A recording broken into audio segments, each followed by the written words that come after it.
أبشعها من فعله وما أبشعها من جريمة. ما الذي فعل لك بيت من بيوت الله سبحانه وتعالى حتى تقوم بإحراقه؟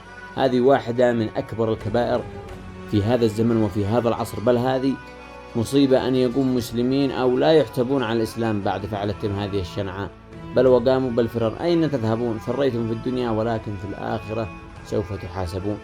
أدانت الهيئة العامة للآثار والمتاحف جريمة إحراق مسجد العارف بالله أحمد بن عبد الله الحضرمي الذي يعد تاريخه لأكثر من 600 عام، ويعد رمزا من رموز التراث الثقافي والديني الواقع في جبل حبشي بمنطقة العرمة التابعة لقرية الغدف في محافظة تعز. وأكدت الهيئة أن هذا العمل الذي نفذته جماعة متشددة تكفيرية وإرهابية يتنافى مع القيم الدينية والأخلاقية التي لا تحترم المقدسات الدينية، مشددة على ضرورة التصدي لمثل هذه الجرائم التي تستهدف التراث والتاريخ.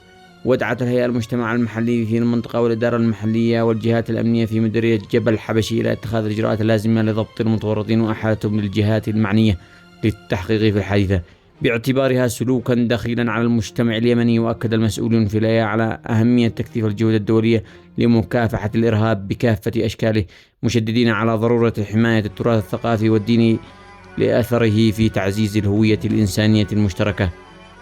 وهذه الجريمة يا شباب شنعاء جدا.